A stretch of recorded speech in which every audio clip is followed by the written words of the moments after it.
my actual eyesight is there the high drive, deep center, go, go, go, we're out of here, say ya, playa.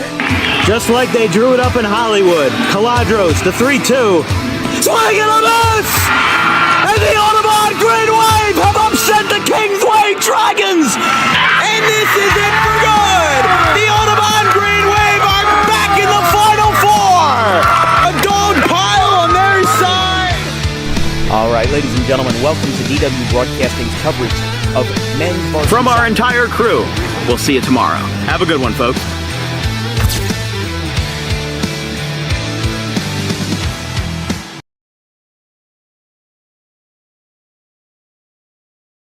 In Burlington Township, first playoff game coverage of the Tri-County Baseball Summer League between the Burlington Township Pirates and the Gartons of Vineland. This is a bit of a unique setup here in a major league size field. It's an unusual field for sure, with pitcher friendly written all over it, but Burlington Township is looking to defend its home court after a 2-0 loss to Vineland last night. They held it close, and there were a couple controversial plays, but in the end, Vineland, last year's regular season champion, ended up taking Game 1, but now they're back in the spotlight in Game 2. Brian Eifert is the head coach of Burlington Township, as he's going to be looking to get his team on the right track and looking to get this home field advantage, especially considering that Vineland has to travel an hour and 10 minutes if your players are in Vineland to get to the stadium. So all things being considered here, they've got Thomas Angelillo on the hill for Burlington Township tonight, and it'll make it an interesting case to see if Burlington can, defeat the odds, considering that they were 5-17 in the regular season. Considering how Garton's has been so up and down this year, they have had such great stretches and such bad ones as well. We'll have to see how they cook this one up in Game 2.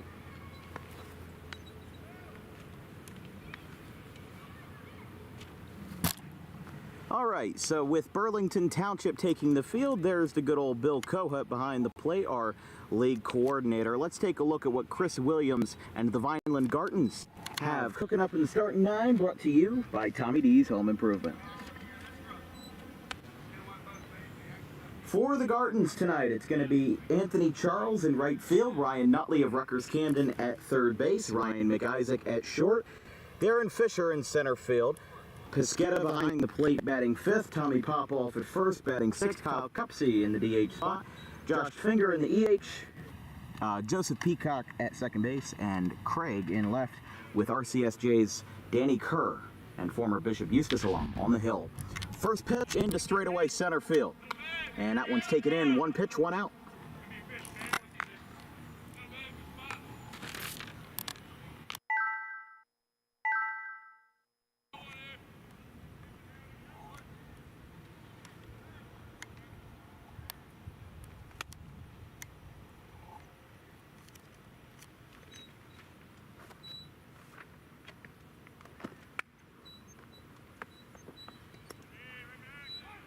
Strike called.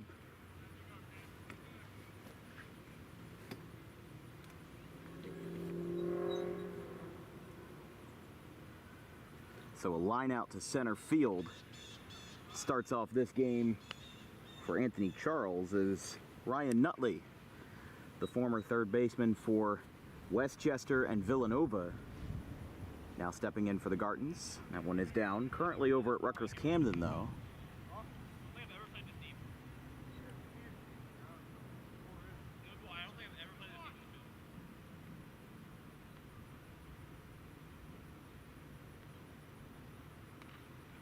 Got a piece of it, but it's foul.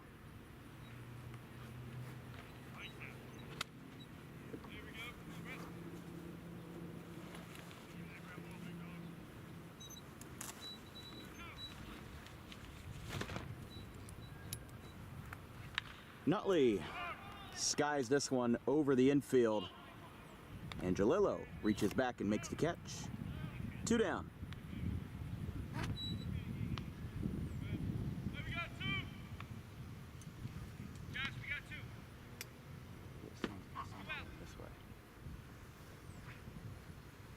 So here is Ryan McIsaac, the shortstop.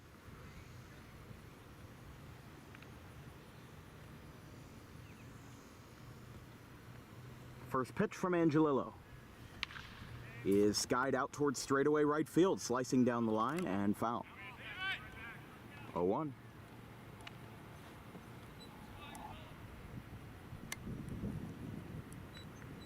As we said, the Gartons took game 1 2-0 over at Alden Field in Bridgeton. Some heavy rain has come down in the past couple of days and has made it necessary for Vineland High School to shut down the use of their baseball field, as there was an issue with the irrigation. An underground pipe burst at the stadium, therefore preventing it from being used, and therefore they had to travel all the way down to Bridgeton at Alden Field in Cumberland County. There's a ground ball.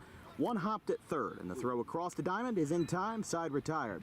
Vineland goes down in order, and the Pirates have a chance to strike their first run of the night as they look for their first run of this playoff series. No score after a half frame here in Burlington Township. We'll be right back. Garden State Pet Center is an independently owned full-service pet store. Our specialty is promoting companionship between people and animals by providing the healthiest product choices available, including all-natural foods, supplements that support and relieve health issues, and innovative products for pet parents. Our goal is to provide our customers with a relaxing environment, and while we're not striving to be the biggest store on the East Coast, we're striving to be the best.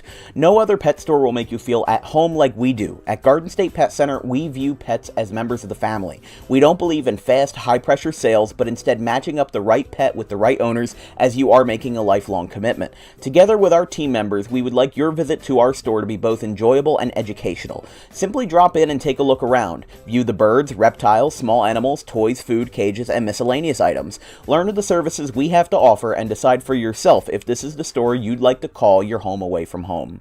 Victor Santucci, owner of Garden State Pet Center. Visit us today at 226 South Whitehorse Pike in Audubon, New Jersey. We're open 7 days a week for all of your pets' needs.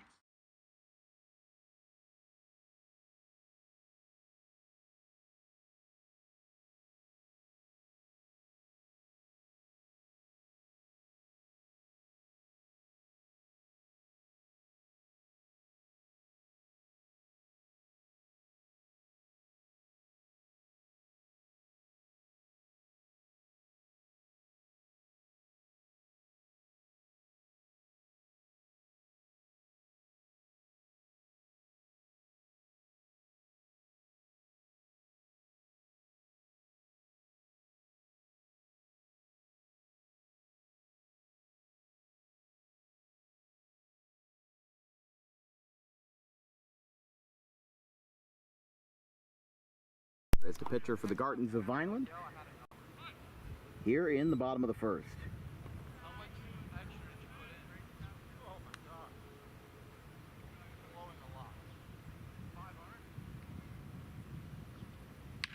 As this one is hit out towards short, McIsaac is there, throw across in time, 1 away.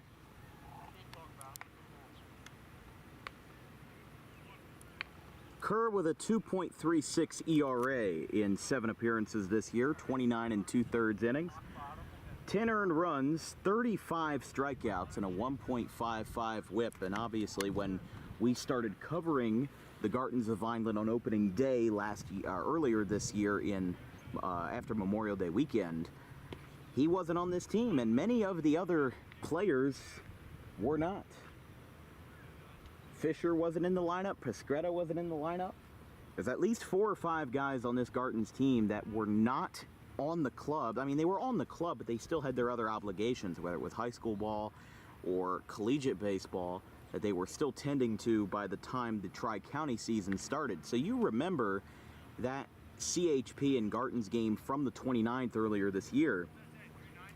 And Gartons just looked like a bare bones team, and they couldn't get anything going. But now these guys have a much more fulfilled roster. So even though the regular season record doesn't, hold up to what you see on the field, I definitely think that the additions of Danny Kerr and all the other, guys from college that have now come back, now that their summers are wide open, makes it a lot better. There's a swing and a miss. Strikeout number 36 for Danny Kerr. And that retires out number 2. So Richardson and Barr are the first two outs. Let's take a look at the other starting nine for the Burlington Township Pirates, brought to you by Tommy D's Home Improvement. You saw Richardson and Barr. Osmond takes the shortstop spot with Friedel at third, Zier in left, Carroll in center field. Brian Eifert and Eddie Eifert go back-to-back at the EH and second base spot in the 7 and 8 spot. Contanzano is the catcher batting 9th, and R.J. Shreve is the first baseman batting 10th, with Angelillo the pitcher. Strike called to Osmond. And a swing and a miss. 0-2.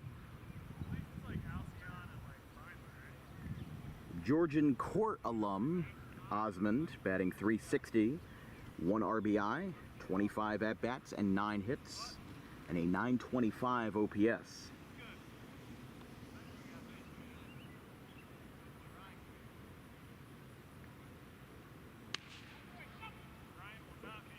Swing and a miss. Kerr strikes out 2 and holds Burlington Township to nothing. We're through 1, no score in Burlington.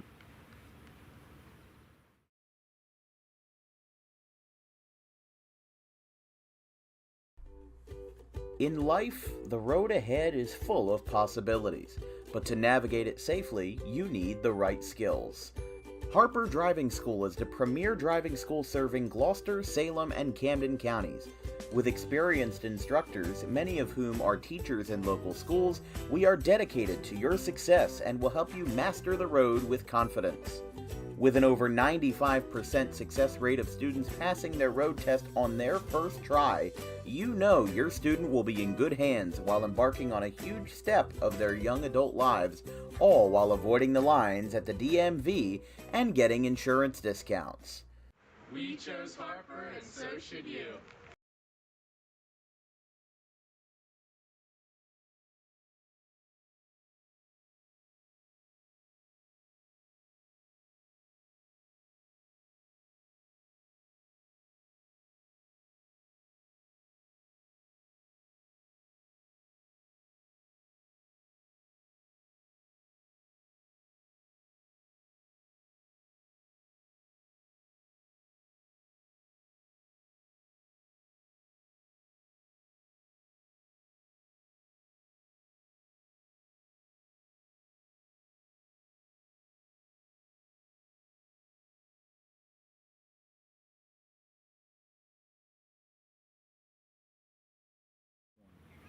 Angelillo still working here in the top of the second. This broadcast is brought to you by Garden State Pet Center. Keep your pet happy and healthy today with the most organic food products available in South Jersey.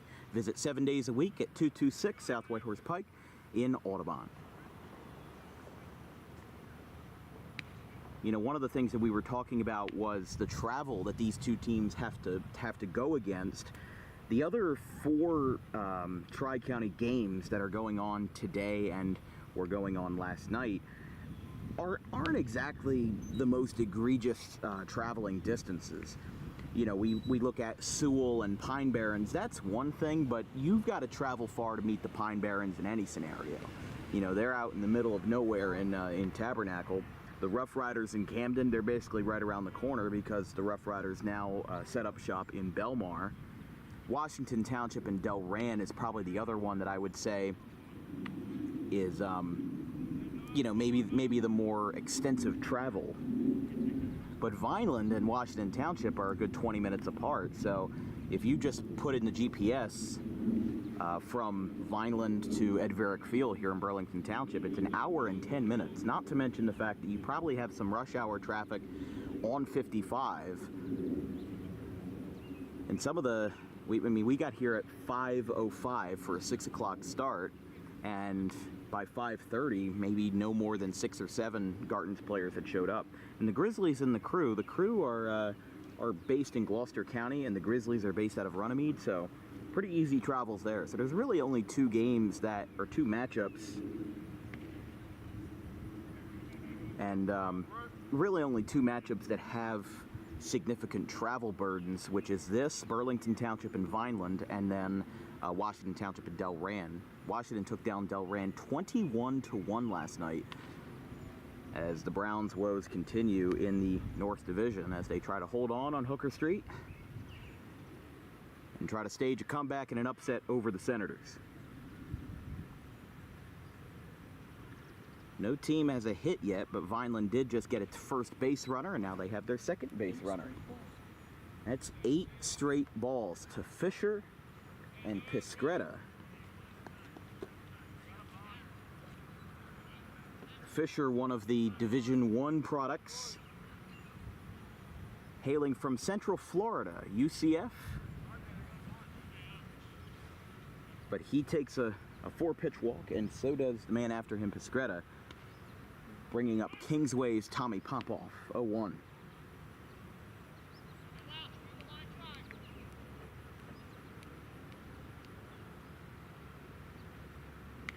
Fouled back.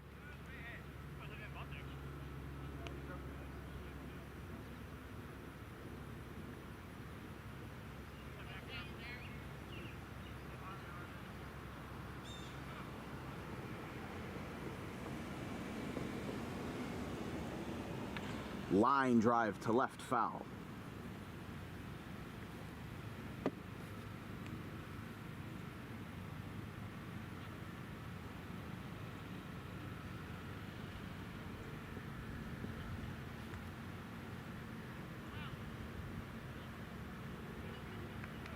So Danny Kerr with 2 strikeouts in the first inning, and now the Vineland Gartons threatening in the top half of the second off of Angelillo. Check swing upstairs, appeal down to the base umpire, says no. Definitely an egregious pitch to swing at, so I think the Gartons can count themselves lucky that they didn't get knocked for a strike call there.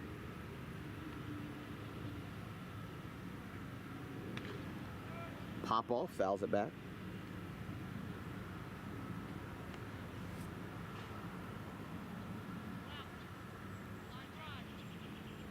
Tommy Popoff was in a fierce battle for the catching position at Kingsway last year along with Braden Lipoff.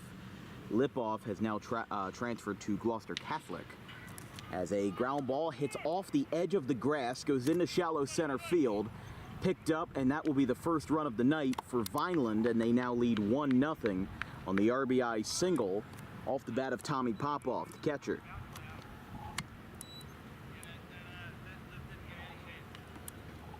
That was a weird play from start to finish, and I think one of the things that exacerbated it was that you could see the lip of the grass from where we are in center field, and the view that you're seeing is just a hair above eye level. So it's not exactly tall grass. Like, I'm not standing in tall grass right now, and neither are the outfielders. But the thing is that the dirt is a little bit lowered, and the grass in the infield is very high. That one is outside to the lefty, Kyle Cupsey.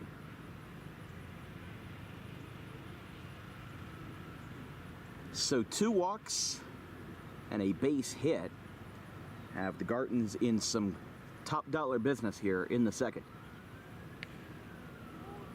Strike called just below the letters.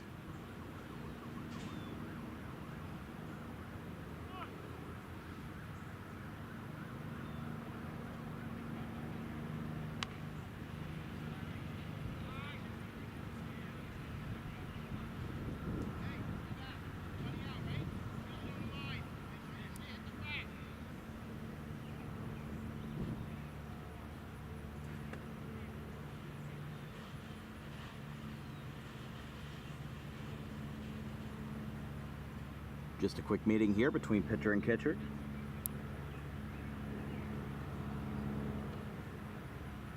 Jake Cupsey out of Barton College in North Carolina. Out of the lefty box, batting .324, 6 walks, 12 for 37 all told, with a .797 OPS. But he's got 2 runners on, looking to extend that RBI total here in the top of the second, and looking to give Gartons a more comfortable lead than they had all of last night.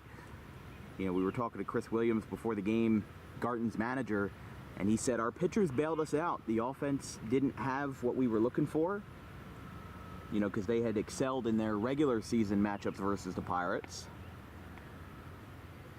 And things changed a little bit.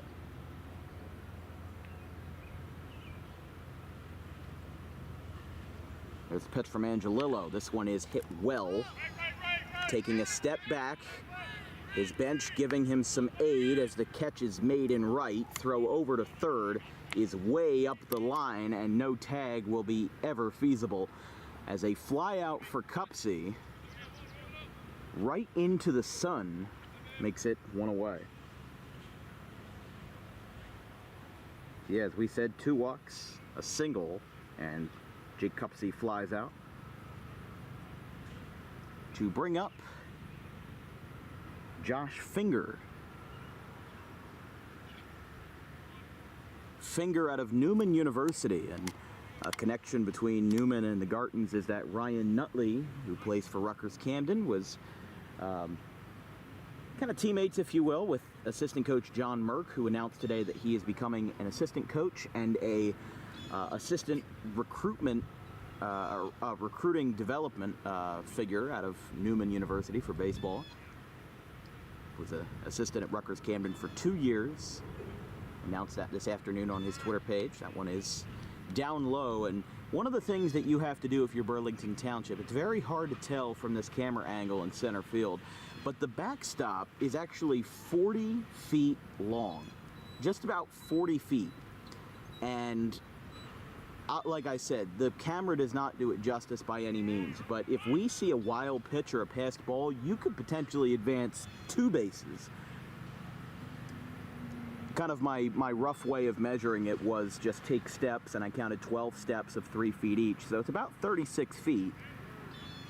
And we were talking to Brian Eifert before the game, and he said this is a major league size field. He says I don't think the measurements in center field are or anywhere in the outfield are accurate. We think it's a little bit bigger than that. And even I saw on the map, you know, this is a big outfield, but just for reference, Google Maps actually says that it's 45 feet to home plate, and then 321 to left, and a floater into right field. Right fielder's got his glove up. He didn't see it for a second. 1 run's going to score.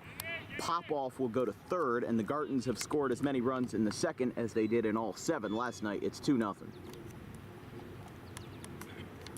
Well, this is not what you wanted to see for Burlington Township. You know, they are the team that wants to stage the upset here. The Gartons were 12-9 in the regular season, and the Pirates were 5-17. And those 5 wins, some of them came against Del Rand, some of them came against, you know, the teams that haven't had the highest caliber seasons here in the Tri-County League. So, whoa, that one is way outside. And look at that save from behind the plate. How about that? Catanzaro prevented a run there from Popoff. But yeah, like what we're saying is about 330 to left. Dead central is probably sitting around 400, 405. And then down into the right field corner, it's about equidistant at about 330, 335. And then you combine that with the fact that it's about a 10-foot fence out here. Again, these are all rough measurements, but one of the things that Coach Eifert told us was that, you know, I played golf a lot in my younger years, and he said, you know, I walked out to center field and I did my rough pacing measurement, and he said he definitely thinks the field is bigger than what's stated on the fence, as that one's going to be a wild pitch. Advancing Finger to second as Joseph Peacock has good leverage here with 2 runners on, still only 1 out.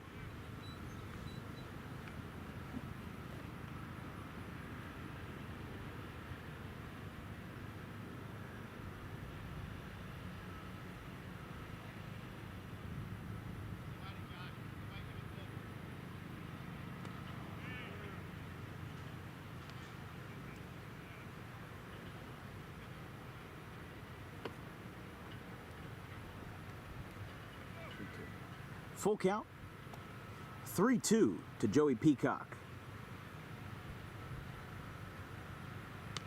And Peacock flashes the colors there and strikes out. 2 away.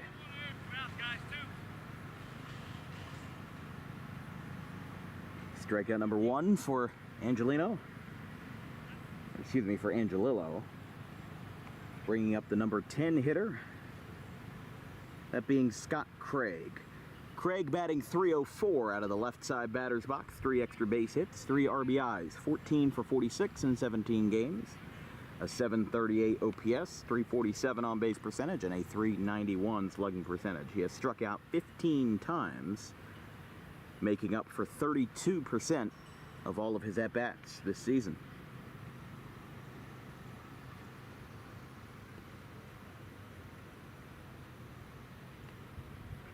Of course, this is all possible because of Bill Kohut's incredible website design for TriCountyBaseball.net. He is a web designer at night, if you will. You know, baseball manager by day, web designer by night, that kind of thing. But he runs several websites, including the Rough Riders website as well, which has extensive history, dating all the way back to the 1980s and 90s. Also runs a New York Giants blog, as Bill is a New York Giants fan. I don't know how people live like that, but especially down here in Birds country. But here's the pitch. There's the strike. We had a broadcast one time where back in 2020, I think it was either 2020 or 2019, in my very early days of broadcasting, where we were doing youth football, and one of the parents was a diehard, or is a diehard, San Francisco 49ers fan. Like, he would wear every single Niners jersey that you could imagine, whether it was Jerry Rice or Colin Kaepernick or whoever was on that team back in the day. Not back in the day, this was 4 or 5 years ago at this point, but with a walk being issued to Craig, that brings us back to the top of the order for the right fielder, Anthony Charles. But there was actually a thing that we did when I did the public address.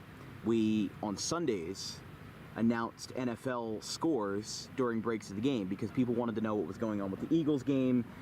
Back in 2019, streaming the game on your phone wasn't as easy as it is now. You know, like people didn't really have the accessibility to watch the Eagles unless they were Googling it or whatever.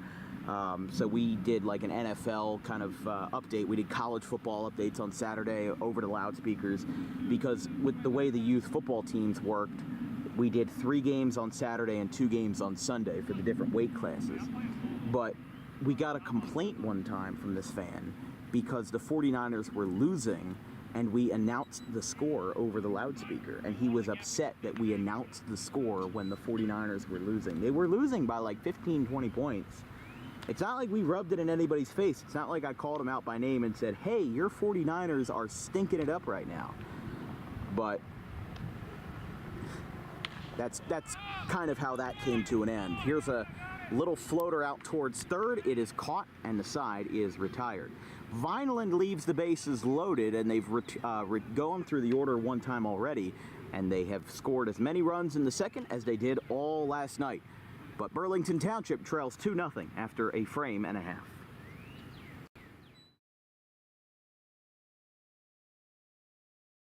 Tommy D's Home Design Center has opened a second location on Creek Road in Belmar, operating in Philadelphia for over 25 years and now expanding into South Jersey. Tommy D's is the place to go for kitchen cabinets, countertops, and cabinet accessories. Heavily discounted compared to big box retail. Your dreams right in front of you. Tommy D's is the best in the business for quality kitchen countertops and cabinets that fit all budgets.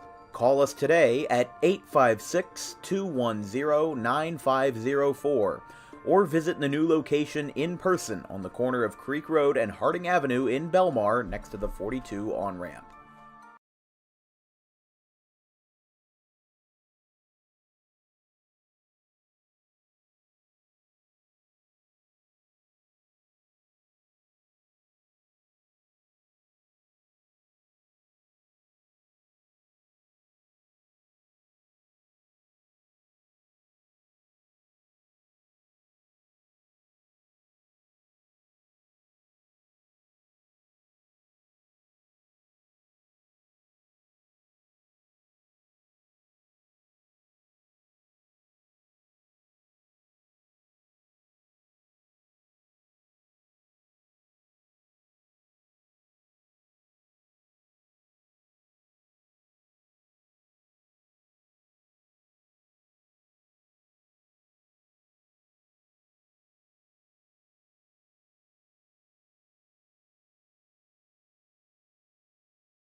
First pitch hit out to center field, and that is one away.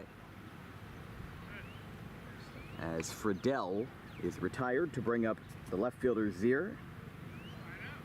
Michael Zier batting in the 5 spot here.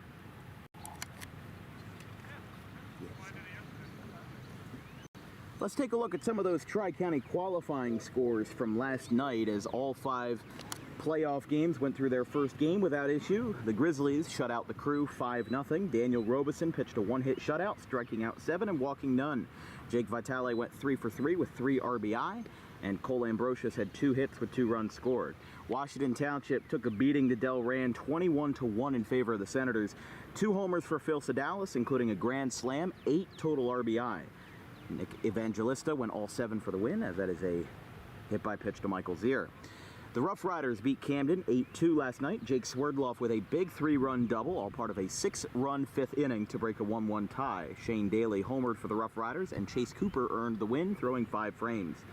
The Sewell Wolves beat the Pine Barrens 3-0. Gavin Cunard with a complete game 2-hit shutout, walking 3, striking out 5. And then in the final game, the one that you're watching right now from last night, the Gartons of Vineland beat Burlington 2-0. Steve Mayers went 5 innings, Chase Rieger picked up the save, and Anthony Charles' 2-run double in the 3rd was the difference. Jack Peacock went 2 for 3. The 3 teams that got a bye in the first round were the 2 Cherry Hill teams, CHBR and Cherry Hill Pittman, and then Cinnaminson, representing the North Division, also got a free pass.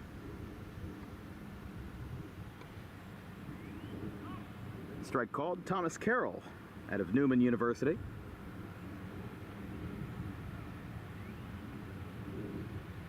Batting .304 in the campaign, 14 for 46, and an .830 OPS. 5 extra base hits, 3 triples and 2 doubles. And that is a strikeout to Carroll. 3rd K for Craig tonight, or excuse me, for Kerr tonight.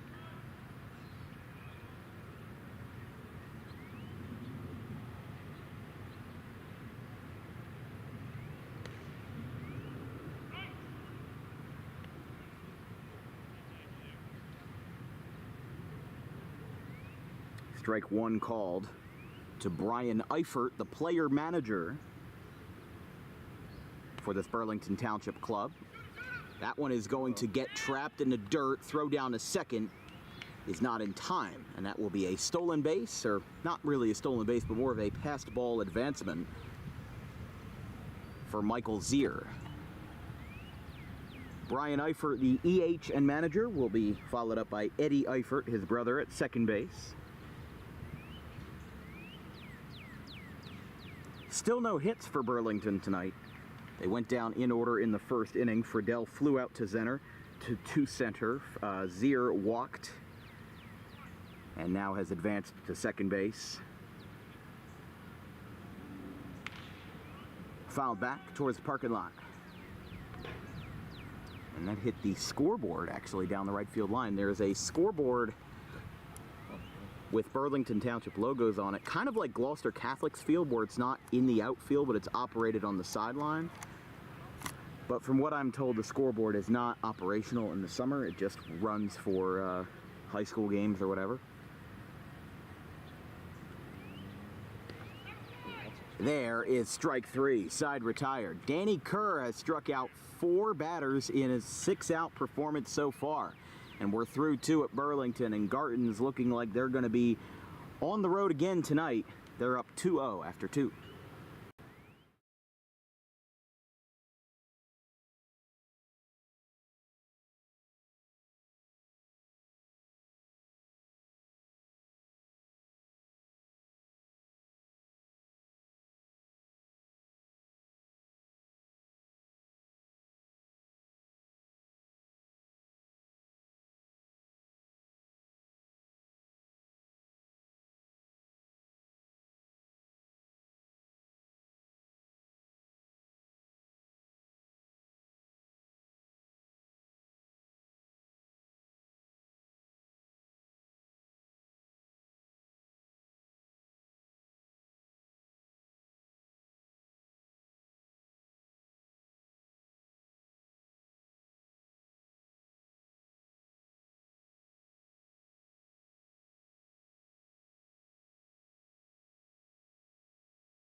Garton's of Vineland looking to keep on the pace where they left off in the third, as they scored 2 runs in the prior frame in the second. This one's a line drive to left field. That one's down into the corner and foul. So Nutley got a good barrel on that one, but just hooked it a little too far. And it's 0-1.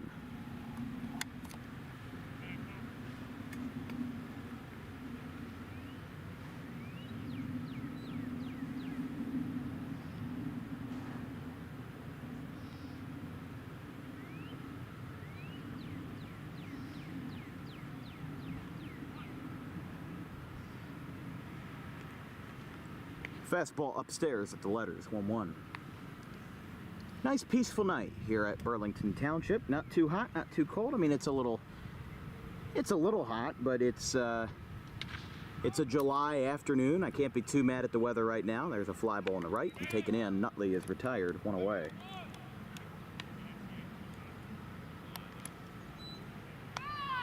'85 tonight here in Burlington. Partly cloudy skies.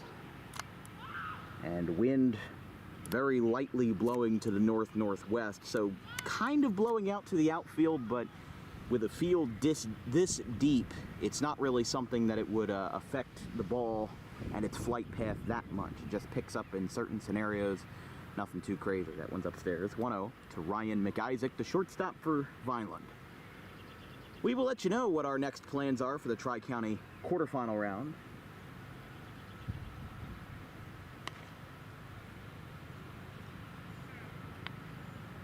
I am occupied on Friday and Saturday. I'll be over in Camden seeing both nights of the Dave Matthews concert, or Dave Matthews Band concert.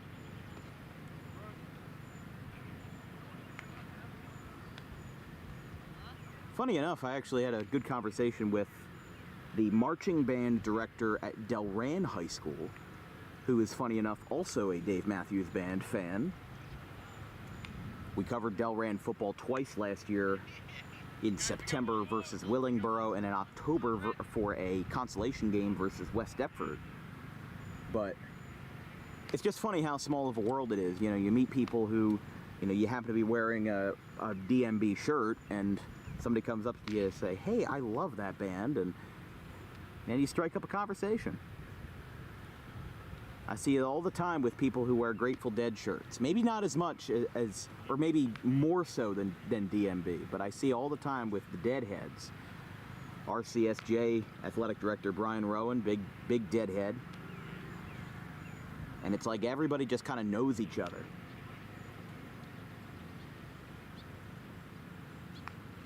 Runner goes with McIsaac. Here comes the throw down to second base, and that will not be in time. It goes into shallow center field, but it is reeled in before any further damage is done. So Darren Fisher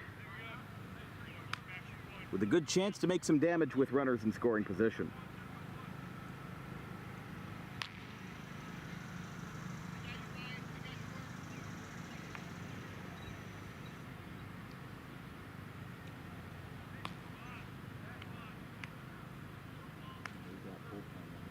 Yeah, we've had bullpen action for a little while in the Burlington pen.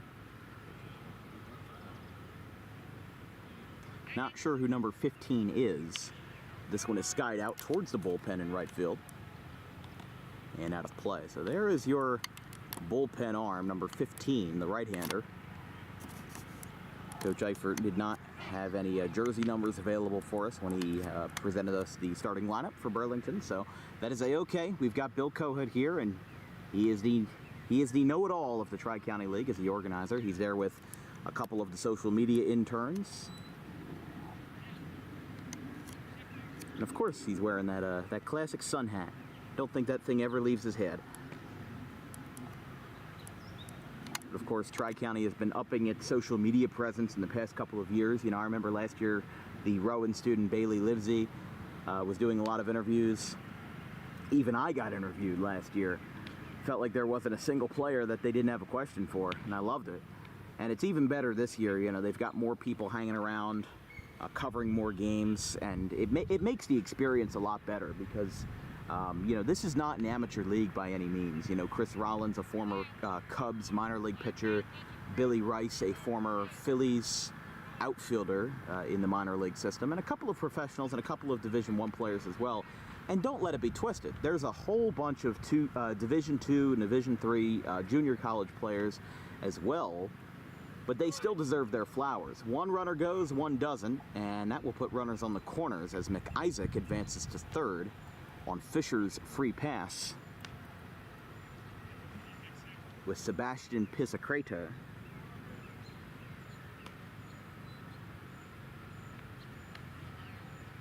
Garton's looking to extend their lead, though, here in the third. And this one is skied into straightaway center field, trailing towards right. It will go to the right fielder, and now the runner's going to tag. Here comes the throw to the plate. The throw is way up, and that will not be in time. A sacrifice fly out towards Josh Barr, and it's going to be 3-0. But 2 down here in the third.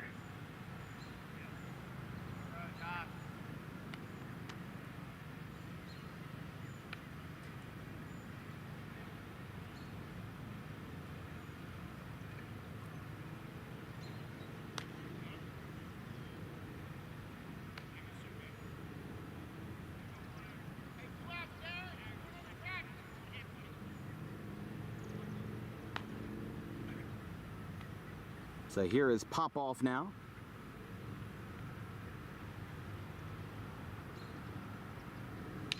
And this one is smoked out towards right field. Barr is there, and he makes the catch. Side retired. He's made a couple of nice plays in right, but he has been heavily targeted in this early couple of frames. Burlington Township surrenders another run on a sac fly to right off the bat of Pisacreta. We'll go to the bottom of the third in favor of the visiting Gartons of Vineland. 3-0.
Danny Kerr has struck out 4 batters in the first 2 frames tonight, and Burlington Township, the umpire just signaled towards home plate with Eddie Eifert leading off. I don't know if he had to call time or whatever, but Eddie Eifert starts off the third with a chopper out towards third. Nutley makes the play.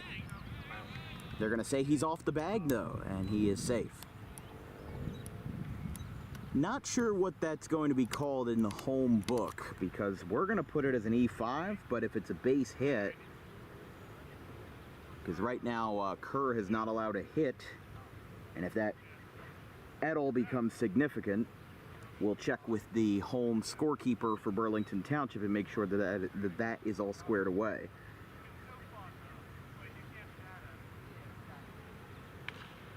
Little floater foul by Catanzaro, the catcher.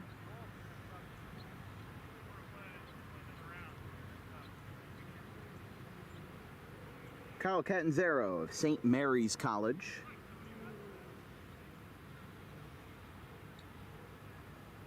.250 average, 8 for 32, a 718 OPS, 8 walks, and 2 stolen bases for the catcher.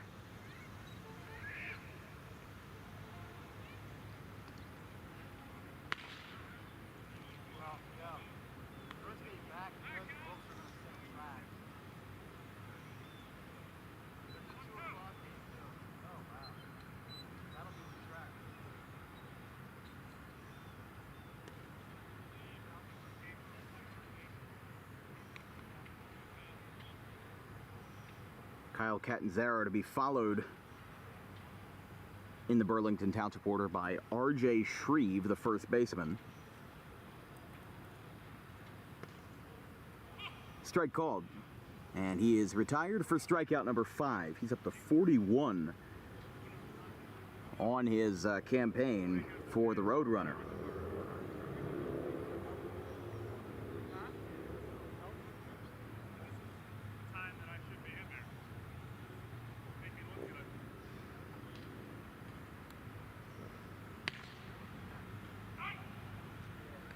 Strike called to the number 10 hitter and the lefty, R.J. Shreve.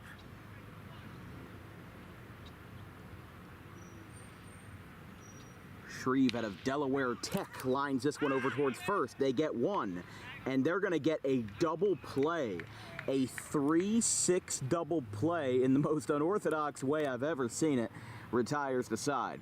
We're through 3 here in Burlington, and the Garton's still holding steady. They're up 3-0.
Top of the 4th inning, the Gartons lead the Pirates 3-0 here on Dan Wilkins Broadcasting. It's time for today's DWB Trivia Time. Today is in regards to a local question. What Major League pitcher has the most strikeouts all time of a New Jersey-born pitcher? The options are A, Don Newcomb, B, Charlie Morton, C, Al Leiter, who went to Central Regional High School down in Manahawkin, or D, Rick Porcello, 2016 Cy Young winner. The answer will be revealed in the bottom of the 4th inning. Burlington Township perfectly went through one rotation of the order through 3 innings. As this one is roped into right center field, this is going to split the gap, but Barr is going to actually hang on to this one. Holds it on a hop, and they hold them to a single. I really thought with the trajectory of that ball that was going to go in the gap, but Barr has been really versatile tonight in the outfield.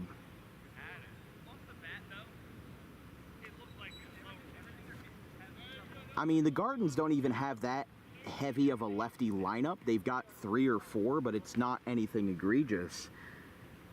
And these guys are hitting almost every ball his way. But Jake Cupsey has a base hit. That one is down. Gets trapped by Catanzaro. And it's 1-0 to Josh Finger.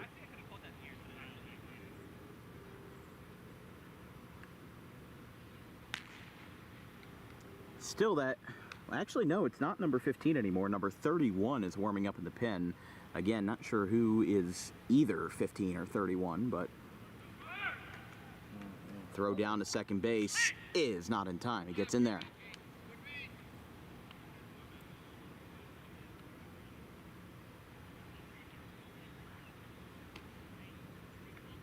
If you're just joining us, the Gartons had an offensive output in the second inning where they scored 2. They scored 1 in the third on a sac fly to right off the bat of Sebastian Pizzigreda.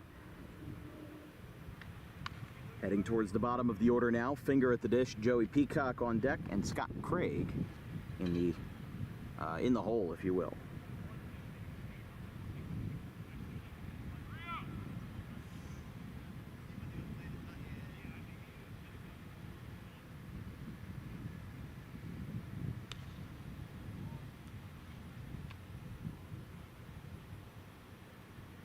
That'll be ball 4.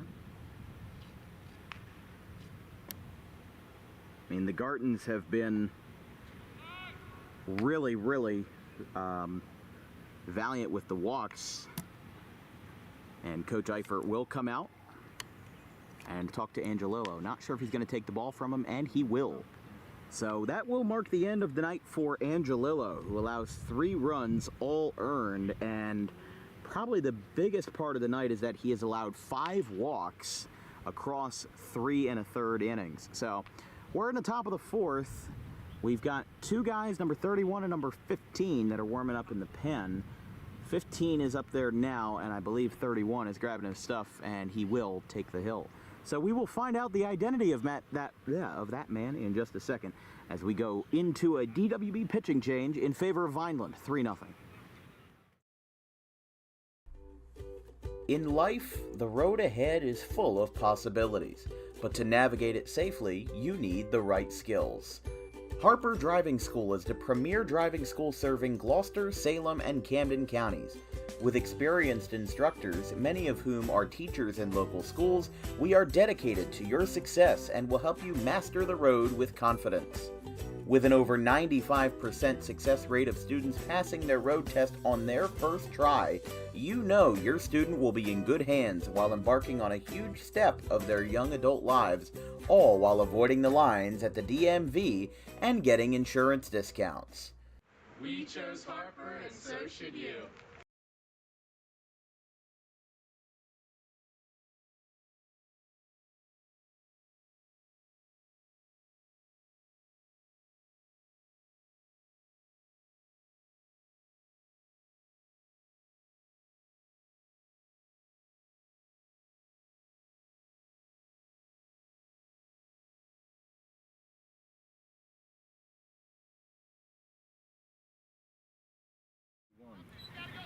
Top of the 4th inning, the Gartons looking to strike again. They've got 2 runners on as the 5th walk of the night against Burlington Township gets Angelillo out of the game, and a pop-up over and foul out of play.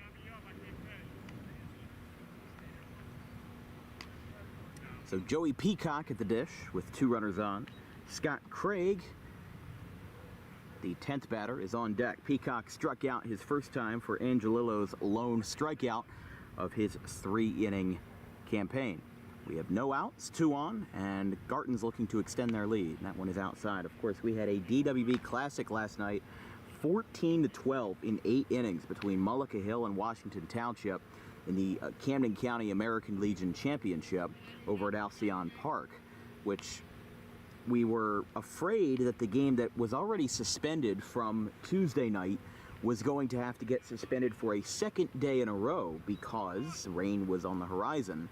It ended up, I mean, there was a band to the north and a band to the south, and it split right through the middle. It was darn near miraculous. Throw to first is in time, and Peacock is retired for out number 1. That does move both runners into scoring position for the Gartons. And that brings up the number 10 hitter, that being Scott Craig. But Peacock now 0 for 2 on the campaign. And that's the thing, is that 2 nights ago we had a downpour of biblical proportions come down on us, and it halted the championship after the first inning. Washington Township had led. Mullica Hills, in the resumption of the game on Wednesday night, scored 4 in the second, 4 in the third. Washington Township came back with a 5-run fourth and ended up tying the game at 9-9. Then it went to 10-9. Then Washington Township's guy hit a 426-foot home run that went over the scoreboard in left field. That one drops in left, and it's going to be a fair ball that brings home a run. So a defensive gaff allows Craig to get an RBI, and it's 4-0 Gartons. They have scored in 3 consecutive innings. That's going to be put down as an E7 in our book. The second error total, 1 by Burlington Township and 1 against Vineland. But that is subject to change.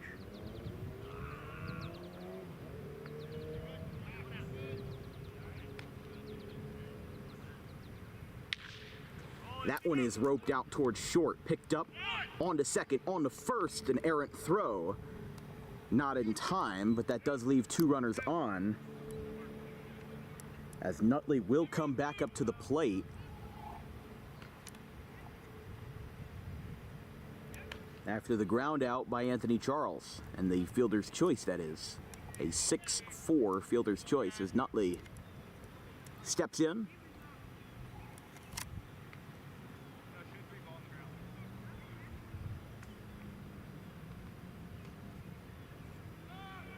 Nutley on the first pitch fouls it back into the foliage behind the plate. Don't forget, we are just 42 days away from the DWB football kickoff on Thursday, August 29th, between the Palmyra Panthers and the Riverside Rams, not too far from here in Burlington Township, where we are right now. That'll be a part of a 2-game opening week kickoff between Palmyra and Riverside on Thursday, and on Friday night, Collingswood and Clayton on August 30th. That will be a 7 o'clock start from Clayton at their brand new Smith Field, laid with brand new turf from just 2 years ago. That'll be our first and second of a 21-game regular season schedule for DWB football. That's a throw over to first. That's a successful pickoff, and it is in time to retire the side. We go to the bottom of the 4th. It's 4-0 Gartons.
Danny Kerr is still rolling strong in the bottom of the 4th inning here on DWB coverage of the Gartons of Vineland and the Burlington Township Pirates. A fastball right down the pipe.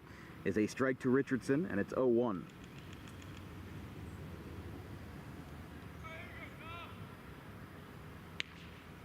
Kyle Richardson of Council Rock University. Not a place I had heard of, but I'm sorry, it's Council Rock High School in Bucks County, Pennsylvania. By the way, that Eddie Eifert play in the third inning was scored as a hit, so he has one hit against him. I was going to say that Danny Kerr had a no-hit bid running, but the Burlington Township scorekeeper did call that play that Ryan Nutley had a little bit of an errant throw. They called it a base hit, so the official scorekeepers will have the final say, and he's got a one-hitter going right now. There's a ground ball out to short, throw across in time. And of course, if somebody bloops a single, it wouldn't matter anyway, but the home scorekeepers always get the final say, which has caused controversy, not in this league, but just in sports in general. You might remember the Michael Jordan 1988 Defensive Player of the Year controversy when the Bulls scorekeeper, who was there for over 40 years, was countlessly accused of stat padding to favor the Chicago Bulls when they were on that incredible run in the late 80s and early 90s. Basically what it was that nobody really noticed it at the time because we didn't have the technology to scout out these stats. But Michael Jordan basically had almost 2.5 times as many blocks and steals as he did on the road when they were playing at the United Center in Chicago. He had over 2.5 times as many blocks and steals as he would have if he were playing in any other stadium. So obviously the award is said and done, and you know, he kind of has to live with it now. But that's one of those things where it's interesting if you look at it, and it's just kind of an interesting tidbit. It happened actually very recently with Jaren Jackson Jr., or at least one player on the Memphis Grizzlies. Their scorekeeper was also accused of stat padding. And of course, in the modern digital age, that was brought up very quickly. And actually, an investigation was launched by the NBA. I can't remember off the top of my head how that investigation ended, whether he got fired or placed on, paid leave or whatever. But, that was 2 years ago at this point. So that was actually snuffed out a lot quicker. There's a 6-3 ground out to retire the side. So a very quick fourth inning will come to a close. We didn't even have time for trivia time, so we will resume with that in the top of the fifth inning. It's 4-0 Gartons after 4 frames. Danny Kerr with a one-hit shutout rolling and 5 strikeouts. We'll be right back.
Top of the fifth inning here on Dan Wilkins Broadcasting. It's 4-0 Gartons in the second round of the qualifying round of the Tri-County playoffs. That one goes into the left field corner. A little bit of trouble there. Now going down to second base. He'll get in there standing. And Ryan Nutley has himself a double.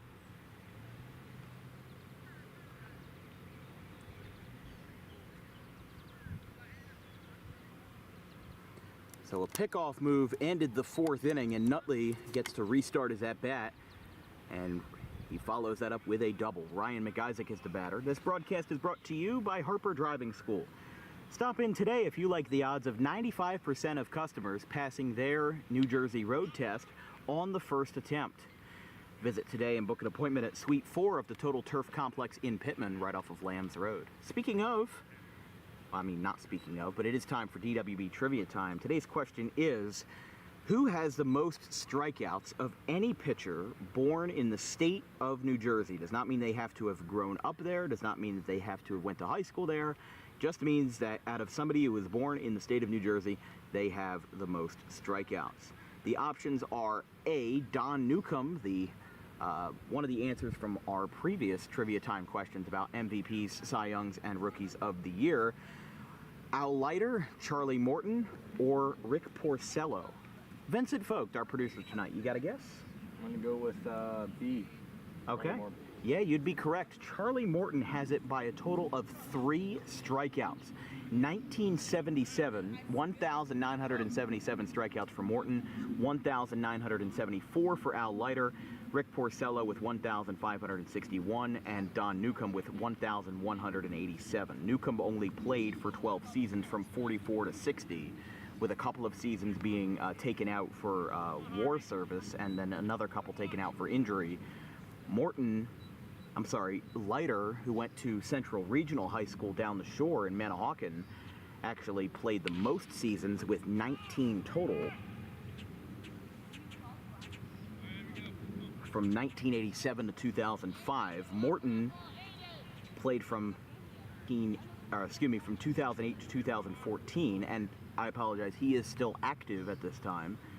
4.07 ERA with the Braves in 17 starts. So he just passed in the last 8 days Al Leiter's strikeout mark for most strikeouts in the state of New Jersey, and he will still be going. He has the 9th most innings pitched of any New Jersey pitcher at 2,057 2/3. Popped up over towards first base, and it is taken in for one away after the double by Nutley.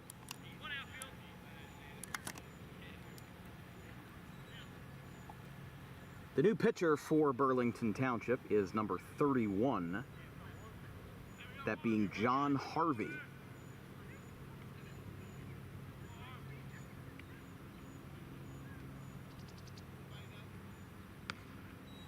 John Kenny, another right-hander, was warming up in the pen a couple of innings ago.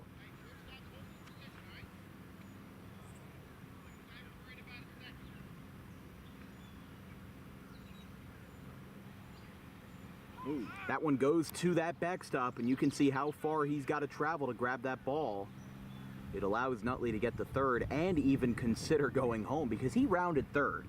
He stopped there.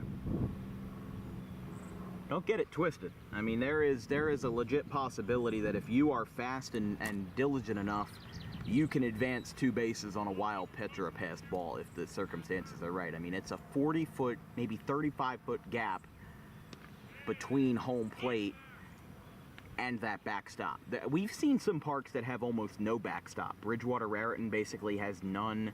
The Diamond Nation parks are all pretty tight in terms of how much space you have to work with. And a lot of the times I see the bigger backstops in the fields that are like this. They almost feel naturally occurring. They're just here. They're in the middle of nowhere, basically. I've seen about 5 cars pass by ever since we actually showed up here at 5 o'clock with the trail behind us that is a public road. As a ground ball out towards short, picked up, throw to first is not going to be in time. Williams applauding as he beats it out, and that does bring home Nutley to score a run and make it 5-0, as the Gartons have scored a run in every inning except for the first. 2 in the second and 1 apiece in the last 3 frames.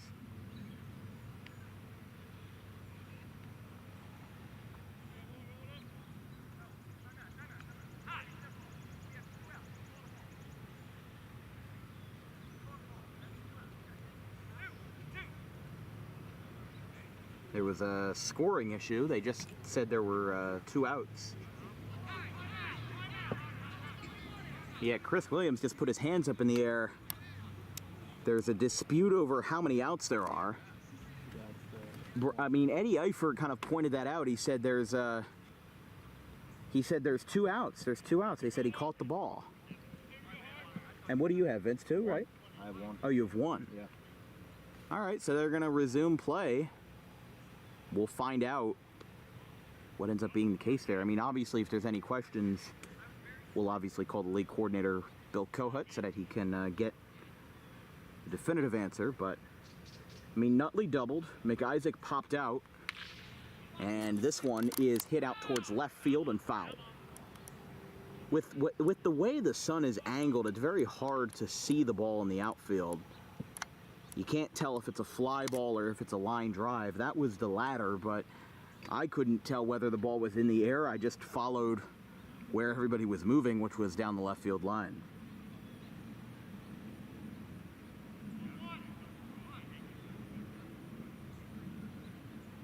So Fisher with an RBI single. Yeah, there's only 1 out because the inning ended in the 4th with a Anthony Charles pickoff. Nutley doubled down the left field line. McIsaac popped out to first. Fisher got an RBI single. If Fisher was out at first, then it would have been 2 outs, but there is Darren Fisher standing on first base. Sebastian Pisacreta, who hit a sac fly to right field in the 3rd and has a walk to his name tonight. He launches this one into left field. This one has a chance down towards the foul pole. It is a fair ball, hugs in towards the corner. Pisacreta is there. The runner's going to hold at 3rd, and that's going to be a double for Sebastian, as now that sets up an even better situation for Tommy Popoff after the catcher doubles.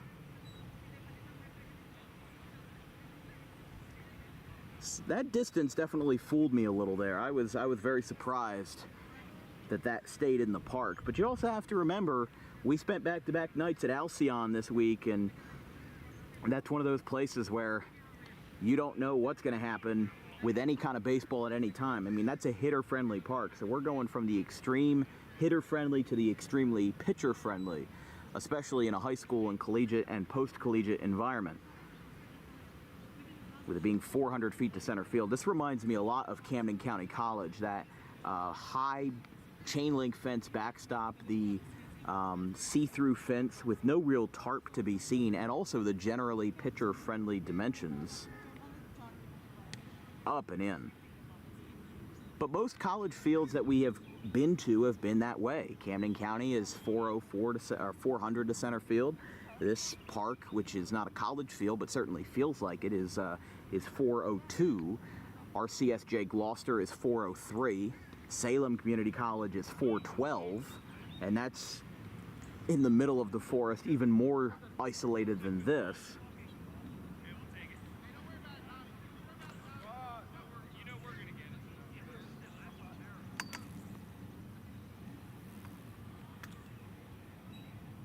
But here we go. 2 runners on, and a high chopper. He tomahawks it out towards shortstop. Throw to first is going to be in time. And that is out number 2, but the RBI ground out plates a run for Popoff, and it is 6-0 Vineland.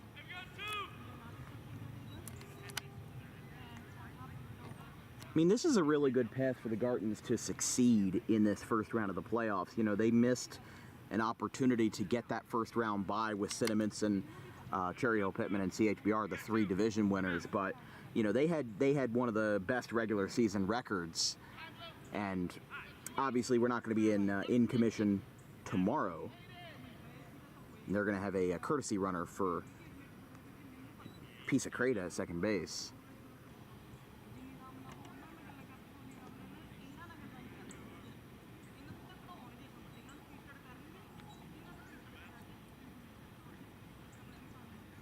So with Harvey on the hill, he's allowed 2 runs this frame. The first multi-run inning for the Gartons since the second when they put up those first 2 runs.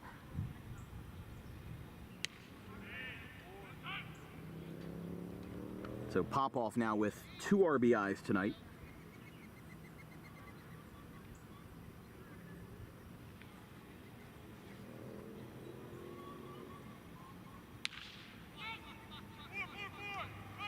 That ball is into left field for a base hit. That will bring home a run with a diving tumble at home.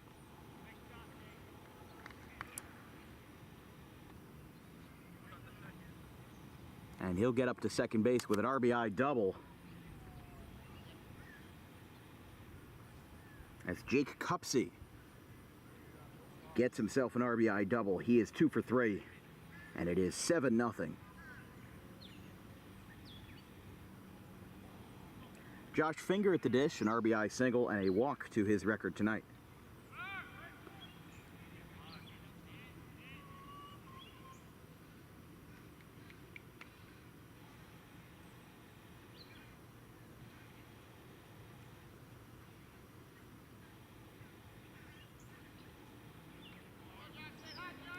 We were talking about earlier with Rick Porcello, one of the Red Sox pitchers who was on that trivia time question of most New Jersey strikeouts.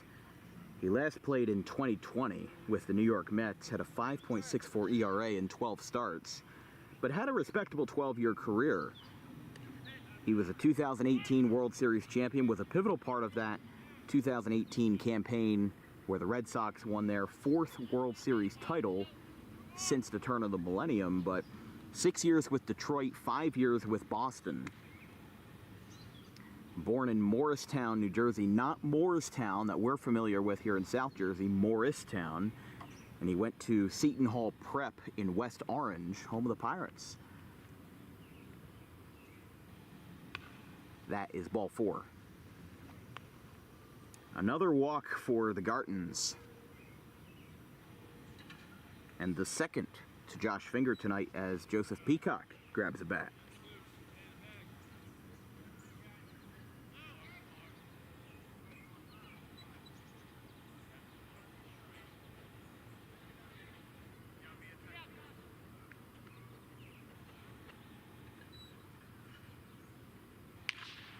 That ball is roped out towards short. Throw to first is in time. Side retired. Gartons get a couple of more runs across, and they now lead handily going to the bottom of the 5th here in Burlington. We'll be right back.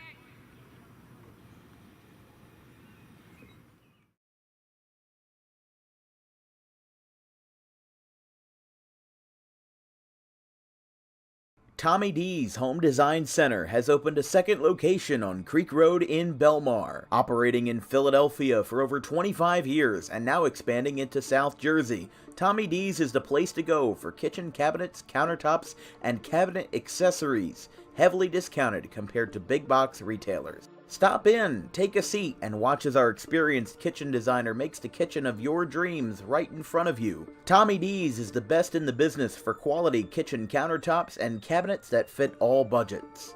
Call us today at 856-210-9504 or visit the new location in person on the corner of Creek Road and Harding Avenue in Belmar next to the 42 on-ramp.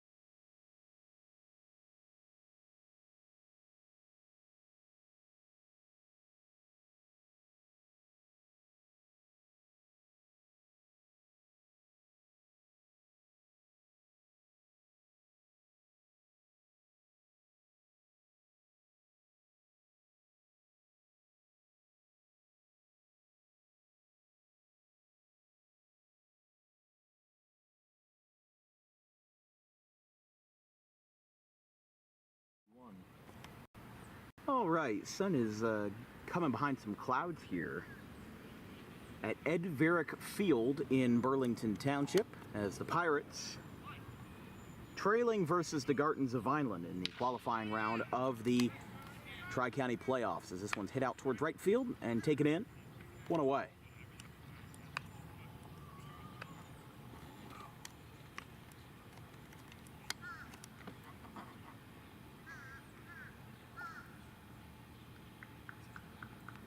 Danny Kerr still twirling a shutout here.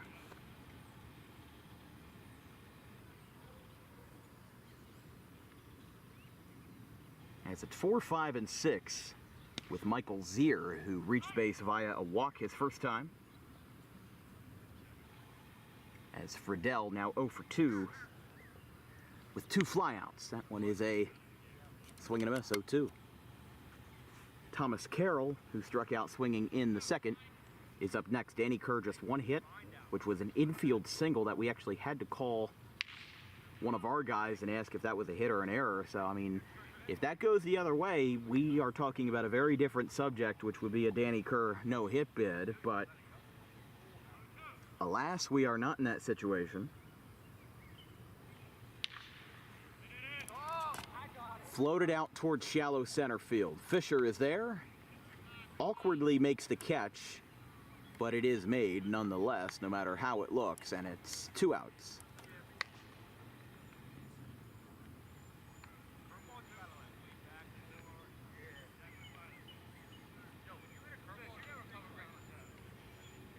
Seven nothing Gartons, though, in the bottom of the 5th. I mean, the Burlington Township guys, they haven't let this game get out of hand in the blink of an eye. It's been a very slow development for the Gartons, and that's kind of how they've rolled with things all year. You know, even in the games where they've had these crazy offensive outbursts against inferior clubs, you know, they seem to just come one at a piece. You know, a couple runs here, a couple runs there. But tonight, it's kind of been a different story. They had 2 runs in the second and then 1 apiece in the 3rd, 4th, and 5th. And then, in the 3rd and 4th. But this one is launched out towards right center field. It's got some good distance on it, but playable for Fisher in center field, and the side is retired. Still just a 1-hit shutout bid for Danny Kerr. He still struck out 5 across 6 innings. We're here at the very beautiful Ed Varick Field in Burlington Township with 2 more frames to play in regulation. It's 7-0 Gartons. Garden State Pet Center is an independently owned full-service pet store. Our specialty is promoting companionship between people and animals by providing the healthiest product choices available, including all-natural foods, supplements that support and relieve health issues, and innovative products for pet parents. Our goal is to provide our customers with a relaxing environment, and while we're not striving to be the biggest store on the East Coast, we're striving to be the best. No other pet store will make you feel at home like we do. At Garden State Pet Center, we view pets as members of the family. We don't believe in fast, high-pressure sales, but instead matching up the right pet with the right owners, as you are making a lifelong commitment. Together with our team members, we would like your visit to our store to be both enjoyable and educational. Simply drop in and take a look around. View the birds, reptiles, small animals, toys, food, cages, and miscellaneous items. Learn of the services we have to offer and decide for yourself if this is the store you'd like to call your home away from home. Victor Santucci, owner of Garden State Pet Center. Visit us today at 226 South Whitehorse Pike in Audubon, New Jersey. We're open 7 days a week for all of your pets' needs.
Here from Ed Varick Field in Burlington Township, it's the Garton 7 and Burlington Township 0 in the second game of the Tri-County qualifying round.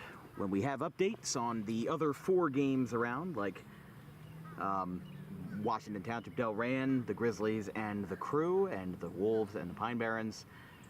We'll let you know what we have, and the Rough Riders in Camden as well.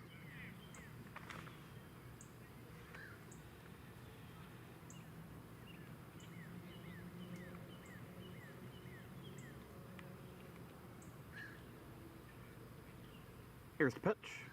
Swing and a miss. The new pitcher for Burlington Township is number 15, John Kenny. Kenny with a 3.97 ERA this year, 30 innings pitched, 27 strikeouts, a complete game shutout as well. 9 appearances all told, 17 earned runs, 18 walks.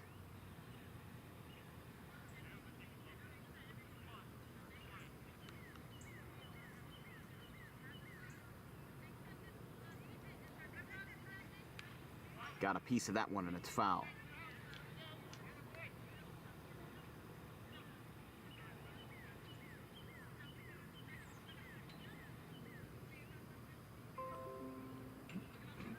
Did we disconnect? No, it's just Oh. the protection. Well, usually when I hear that noise, it sounds like our Wi-Fi blanked out on us. Virus protection. That's Ah, I see. That ball is down.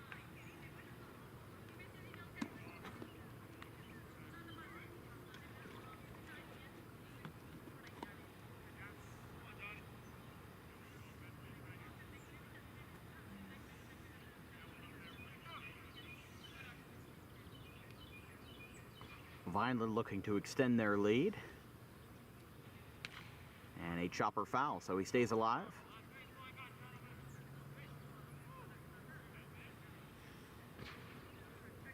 Scott Craig, Anthony Charles, and Ryan Nutley leading us off after an 8-batter frame that brought home 2 runs for the Gartons. Like we said, their scoring has been almost symmetrically spread out throughout the evening. No runs in the first, 2 in the second, 1 in the third and fourth, and 2 in the fifth. Line drive to right, and a can of corn. Can't put that any better than that for Josh Barr. Basically placed it in his lap, and there's one away.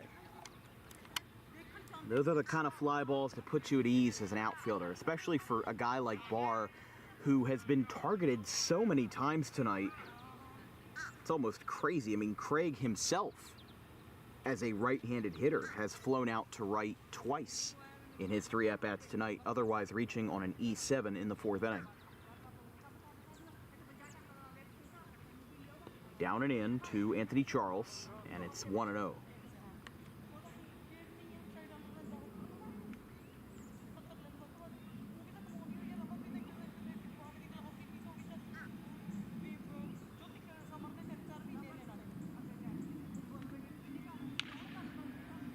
Grounder foul.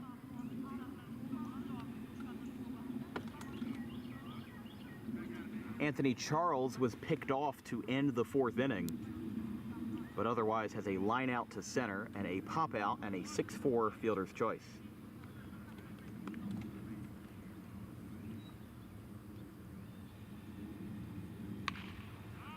Foul back again.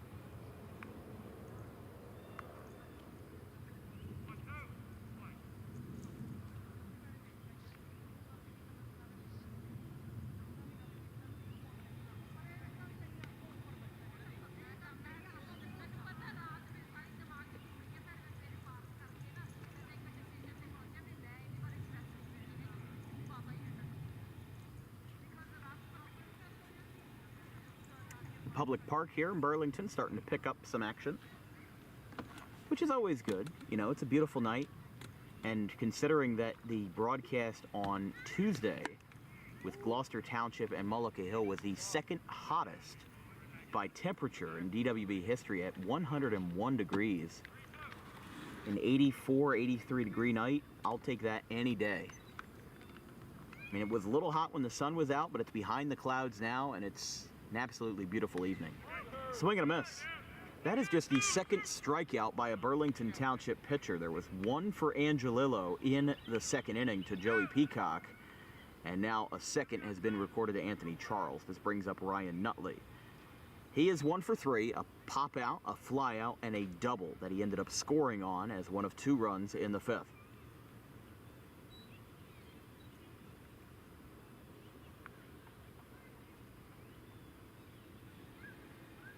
Ooh. That one's going to drill him. That brings up McIsaac. And the sun peeks out again from our right.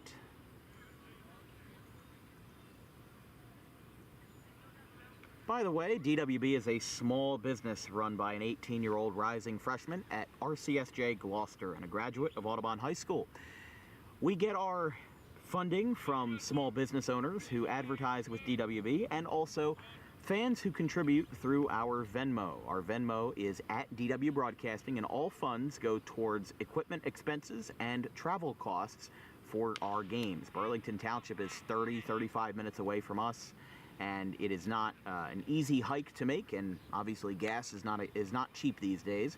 But our Venmo is DW Broadcasting, no spaces, no hyphens, and any contributions are greatly appreciated if you are able. We advertise to over 60,000 viewers per year, and we are always looking for more people to join the party and join the ship. So if you are a small business owner who is interested in advertising with us, you can send me an email with interest at thedanwilkinsshow@gmail.com. We will send you an advertising flyer with pricing and other information. All commercials that you see on DWB are filmed, edited, recorded, and produced by me. I do it as a side project to help pay for college and go towards equipment expenses, as we are trying to look to upgrade some equipment in the next 6 months. That one goes to the backstop, cut off by Kyle Catanzano, and that allows Nutley, after the hit by pitch, to advance to second.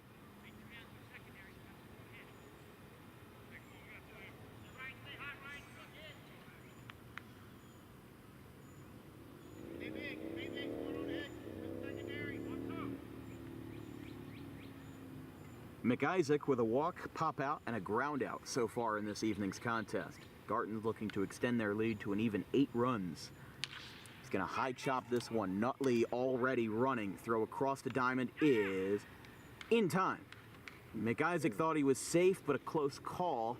Might not make too much of a difference in a 7-run game, but we do go to the bottom of the 6th here from Burlington. Pirates have some work to do. They're down 7-0.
Here in the bottom of the 6th inning from Burlington Township at Ed Varick Field. That one is a swing and a miss. Danny Kerr twirling a 1-hit shutout right now. 5 strikeouts through 5 frames. That one is floated foul.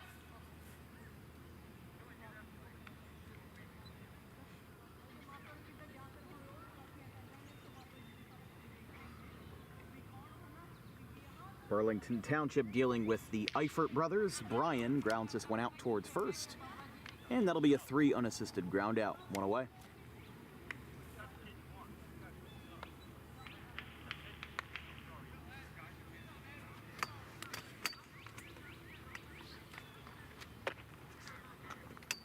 So now here's Eddie Eifert.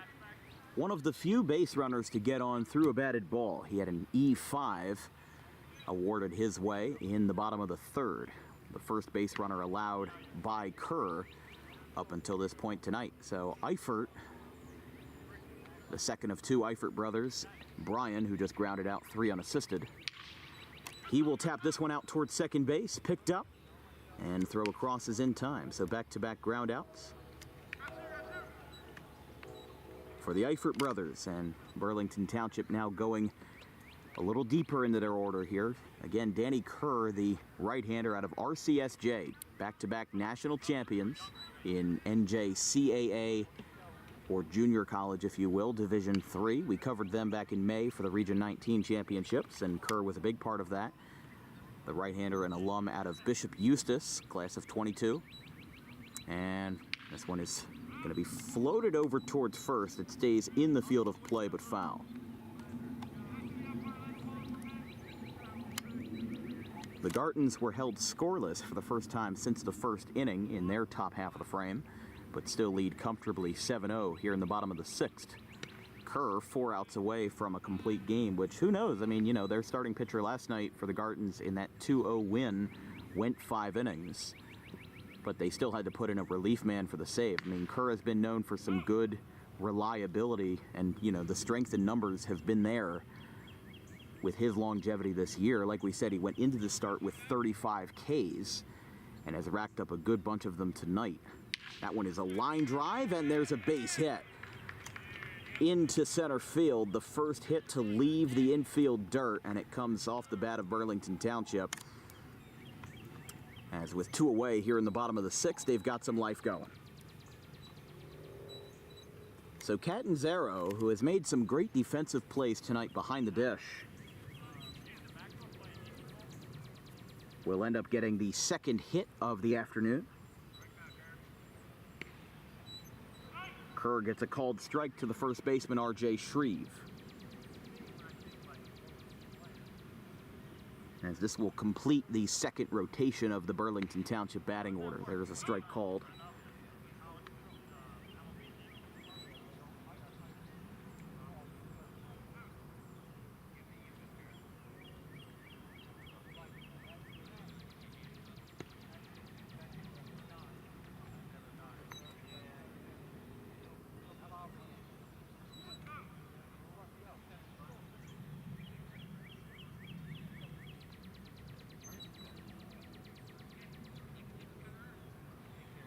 Inside.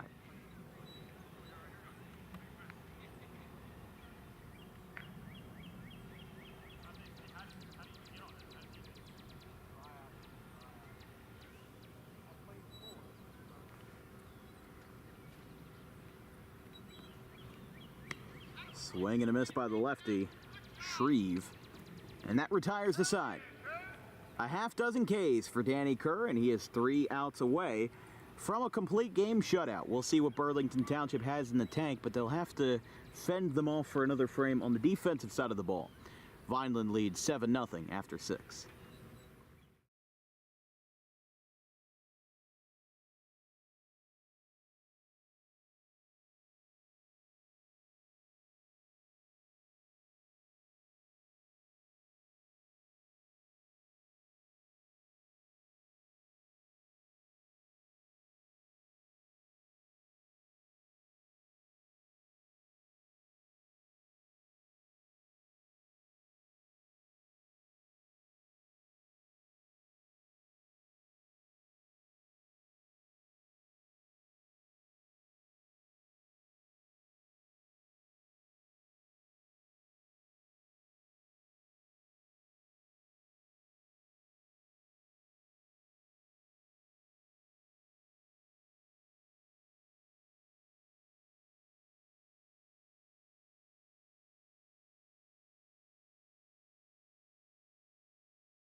top of the 7th inning, ready to enter what could be the final frame tonight for Burlington Township, who is looking to stave off a playoff sweep in the qualifying round, as John Kenny still on in relief, the third pitcher with a glove for the Pirates tonight. Started off with Angelillo, who went 3 frames, then John Harvey, who went 2, and now the next 2, the 6th and 7th, have been occupied by John Kenny.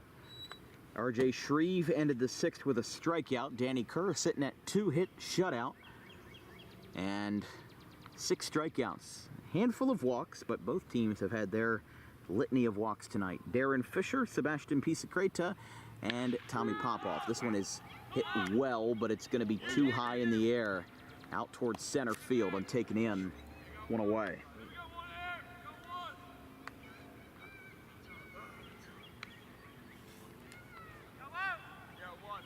Fisher's retired here for Pisacreta.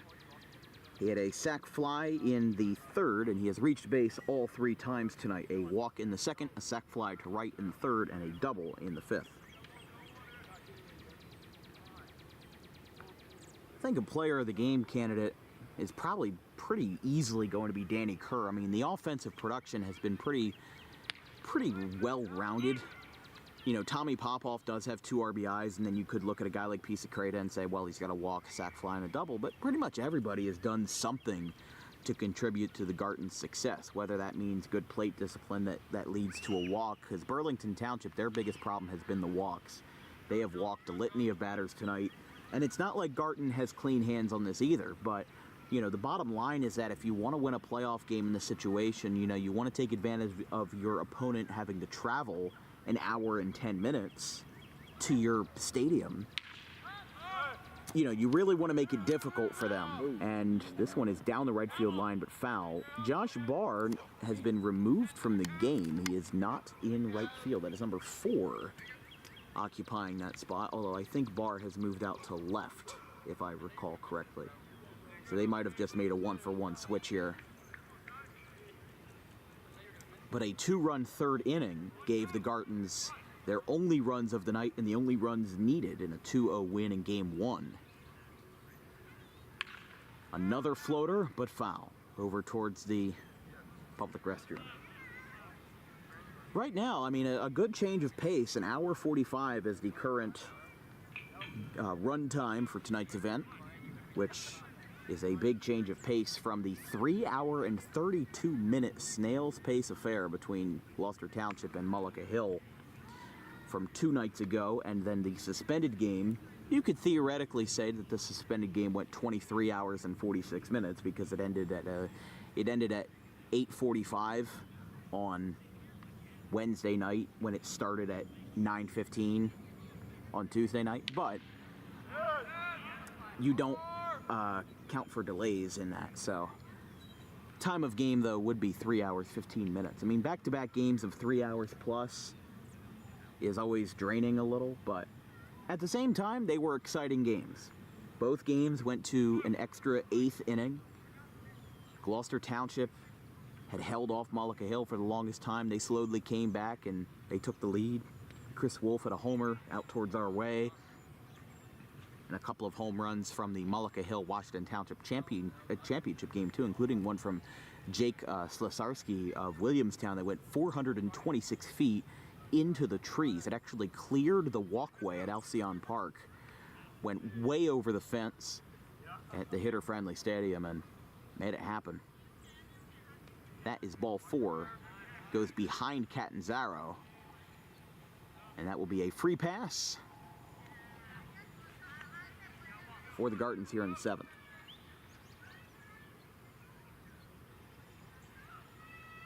So it will remain true that Pisacreta reaches all 4 times. 2 walks, a sac fly, and a double. Here's Tommy Popoff. 1 out in the top of the 7th. Burlington Township down 7-0 to the Gartons of Vineland.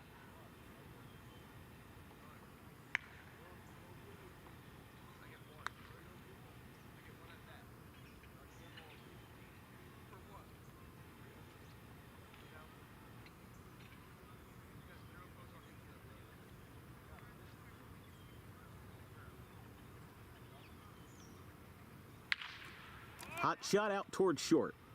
Flip to second, is in time. And I think he played that ball like there were 2 outs. He took that very lackadaisically and ends up paying the price for it. So maybe it was unfeasible for them to get a second out.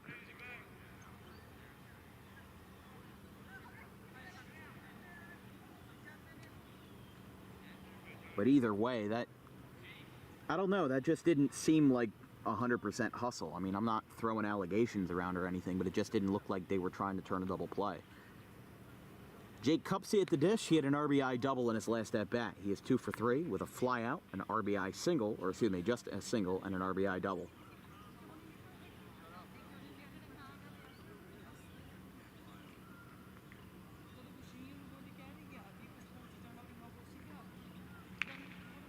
Got a piece of that one, and it's foul for a 1-1 count.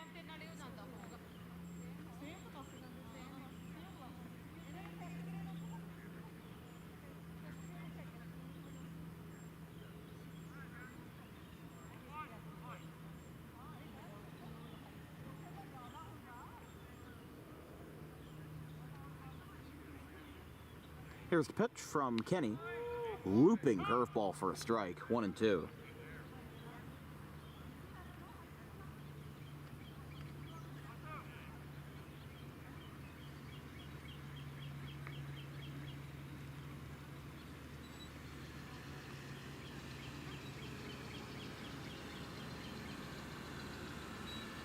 Swing and a miss. Kind of jumped out of his shoes on that one, and the side is retired. The Gartons, despite not scoring in the last 2 innings in the 6th and 7th, still riding high and are 3 outs away from a quarterfinal bid in the Tri-County playoffs. We'll be right back, 7-0 in favor of the visiting Vineland Gartons.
Danny Kerr with a first pitch foul, and that hit the umpire. Yep. Wow, that got him right in the mask, and it might have even hit him in the face.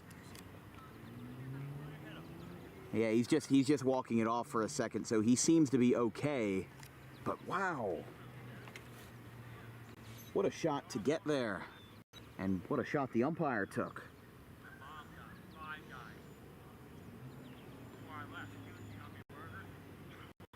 He's being checked on here with Richardson at the plate. It's Richardson, Barr, and Osmond. I mean, you saw that right away. Danny Kerr just, obviously not his fault by any means, but just, oh, he almost got hit again.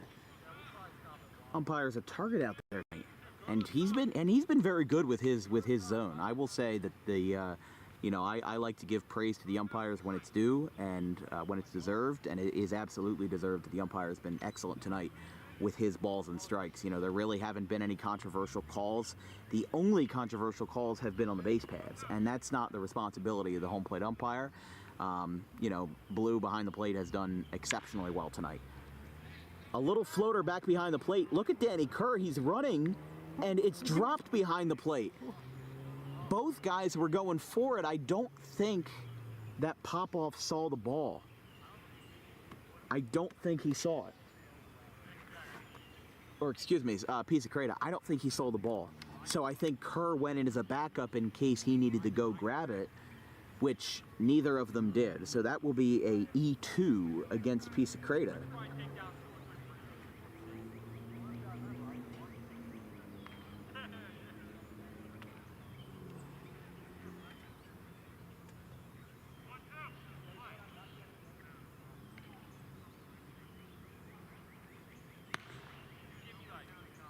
There's the ball. We need him for the MLB. Was that? So we need this umpire for the MLB. Yeah, I mean, that was right off the plate. I like that. Gets jammed, grounds it to second. A little side-handed throw is in time. By a step, one away. So Burlington Township is 2 outs away from going out on a sweep and not being able to defend their home court.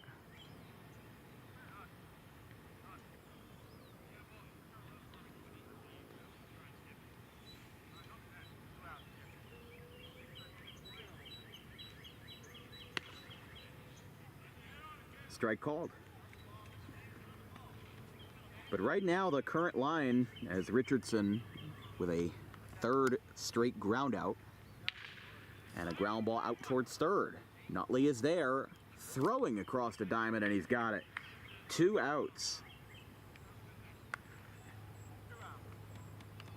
And the Gartons are 1 out away from their quarterfinal bid being sealed in what could be a sub 2 hour game, which we haven't seen in a little while now. But Danny Kerr, you know, huge props to him for going the distance and making this stuff happen in a qualifier round. You know, he has given his team's bullpen a rest, and I mean, don't get me wrong, the Gartons have a good, deep bullpen, but they needed the rest.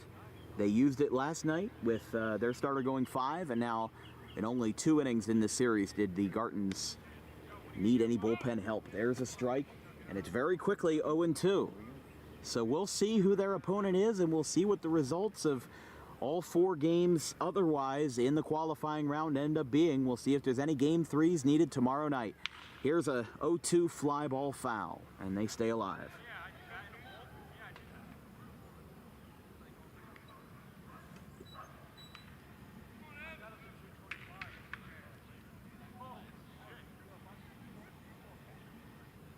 So Danny Kerr, 6 strikeouts, 2 hits, 1 in the infield and 1 line drive back up the middle, and a chance to complete this game. That one is down.